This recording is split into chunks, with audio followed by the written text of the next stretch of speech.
The biggest opportunity in a lifetime is going on. I've been covering it here on this channel. We have another layer that I need to discuss today. You came here for the truth, so let me unveil that for you. Today, we are going to talk about that opportunity that's been going on. Of course, the gap that has been created will cause this to be even bigger than most expect. Now, what we are going to talk about here is, of course, what's happening with energy. We're going to look at copper. We're going to look at uranium. We are going to look at electric vehicles. We're going to look at solar, all of that stuff. And of course, AI, artificial intelligence. You got to keep your eyes peeled for this because this is what all of those are interested in. NVIDIA and what's the next NVIDIA and what about Tesla? I thought that was something too. All of that here, no time to waste. First things first, the copper opportunity in one chart. So I'm going to give a shout out to the Finance Friday crew. This is something we talk about extensively, and I will expand on this further. By the time you are watching this video, we will be talking about it in depth, okay? But you could see it for now. Everybody gets a little preview into the things that we'll talk about on the Finance Friday. Projected copper demand versus the supply. You see that problem? You see that? Well, if you can't see it, it is a line that's going across copper's supply. And you see that? It's going across here. Wait a second. We are not seeing, this is basically from the current 2024 up until 2050 and what they expect. So the supply basically doesn't increase. In fact, they expect it to decrease over time. And yet, we're going to need a lot more copper. Not a little bit more copper, a lot. So what is this here? You got it. As demand rapidly increases, copper miners may be likely to benefit from the expanding supply-demand gap. Wind, batteries, solar. They got transport on here. They got the grid on here. Okay? You're starting to see that? And then construction, electronics, and other uses. Yeah, there is an issue here because, as they say, the global electricity grid, they're going to need that copper. You got to understand, this is massive. We are going to need to expand the electrical capacity, the amount of energy that we can consume as a city, as a country, all over the world. We are going to need to have that because of artificial intelligence, because of people moving out of the rural areas into, just everything. There's just more and more. That's the thing. We're not having, like, as we become more efficient and all these things, we're not using less energy. In fact, we're using a lot more energy.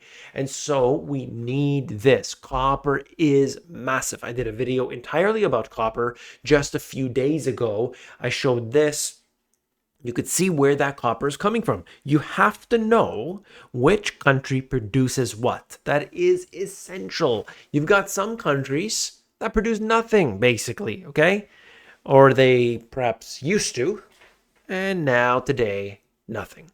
If you look at just some examples, you wonder, how is this country even there? Well, a country like, for instance, Singapore is relying on the financial side. They're relying on external money. It's a small country, though. Different scenario, right? But they're doing well. Singapore. So you just got to understand what each country does. They obviously have to specialize in something if they're coming up on the map.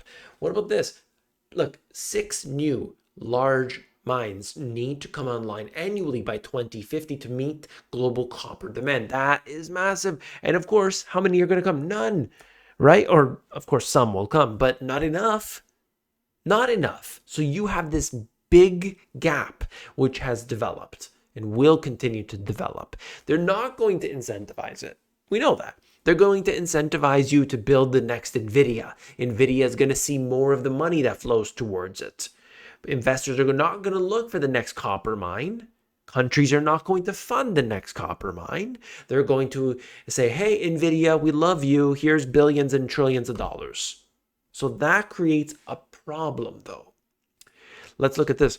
The world's biggest hydropowers. Look at China, way above. So yes, they're using a lot of coal. We know that to be a fact, but at the same time, let us not forget that they have a lot of hydro, all right? So we need every possible source of this. And the countries, of course, are pushing what they are calling clean energy. So we know that we need copper for that. We know we're going to need lots of batteries for that. And this is one where we start to shift into AI. Obviously, Nvidia's in the news. Oh my goodness. No, they can do no wrong. Leather jacket man is here to save us all. Ah, yes. Typical data center without AI demand, 12 kilowatts. Data center supporting AI in the training phase. Now, who knows what phase? I'm assuming they're mostly just doing training all the time because they're trying to accelerate their models. But regardless, if you look at the comparison, data center supporting AI in inference phase, there's more, like it uses more energy regardless. AI uses more energy. I've even seen like comparing a regular Google search to the AI, like a Chat GPT, and it do basically the same thing. The energy used is several fold higher for AI. So we know that there's more energy being used than ever before. The demand, supply and demand, supply and demand. There should be bells going off for you, okay? You could see G7 countries agree to phase out for unabated coal power and other top energy stories in this, from your friends at the World Economic Forum, your nice friends. They don't want you to own anything, by the way. But here we go. No, you're not allowed to use coal power. Supply and demand, supply and demand. I'm trying to just continuously mention that. In the future, not only will the power grid need to be modernized and expanded to supply more power, but the political and public pressure to make it environmentally cleaner will likely be more powerful. The EIA expects global power generating capacity to increase by 30% to 76% by 2050. Given the size of the US economy and the number of US domiciled companies leading the global AI and EV industries, a good portion of the increased global power needs will likely occur on US soil. We need to have a lot more power. They're saying it's got to be clean power. Nuclear is going to win as a result of this. Uranium being, of course, front and center. On this channel, I have been covering the uranium story since 2020 regularly. Those videos regularly get the least views, just like probably this one here, just like the copper video I did a few days ago. But for those listening, this is the big stuff. Okay, I'm always being accused of it. Oh, you're just showing some stuff. I don't even get it because I'm not, these YouTubers out there who are just like, go to this ticker symbol, buy it. Okay, like that. If you don't understand why, I mean, it makes, they say teach a man to fish. You got to learn why. You got to be intelligent about this, or else you're going to be led. You'll be led to the slaughter. Estimated electricity demand from traditional data centers, dedicated AI data centers, and cryptocurrencies 2022 and 2026.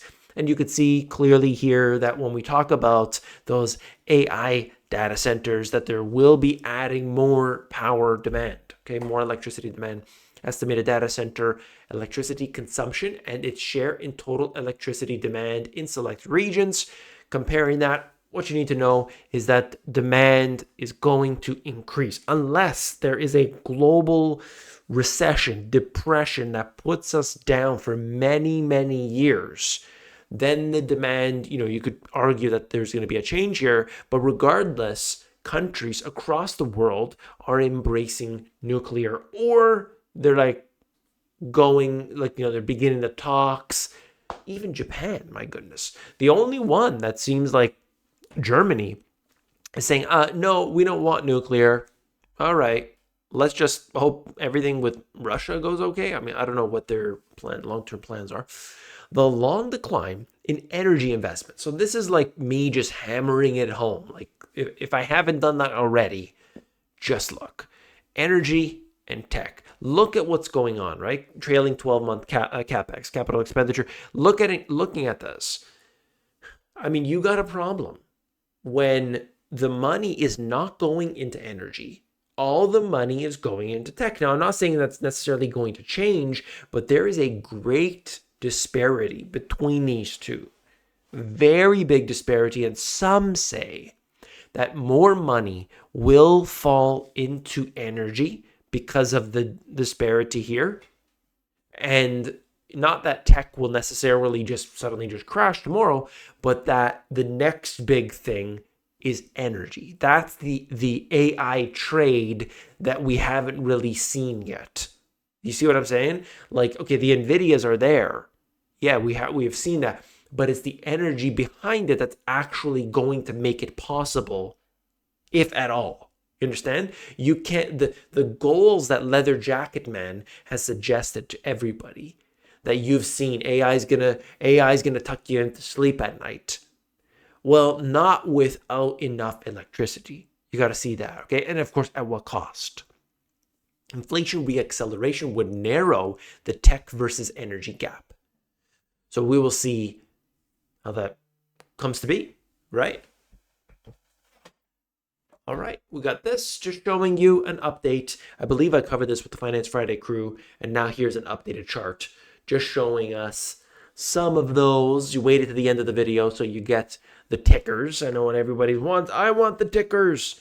Well, here we go. Those are just a few. I showed those in the Finance Friday crew because they're willing to sit there and, actually sit with me for 2 hours plus.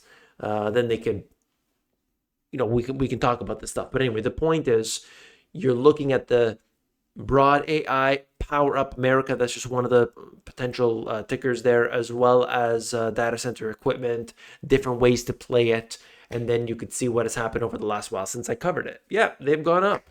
Okay. This is one point that I'm just trying to make. Like, look at what has happened. I've been covering this. I've been showing this. And here we are. Okay. If you want to know more about the Finance Friday, shout outs to the crew. If you want to have anything to do with that, you're just interested, like, what's this guy talking about? Link is in the top of this description. I want to tell you that if you appreciated this information, just hit that thumbs up button. That's all I ask. Okay. One button helps to support the channel, helps to notify the algorithm. And as always, I'll see you tomorrow. Take care.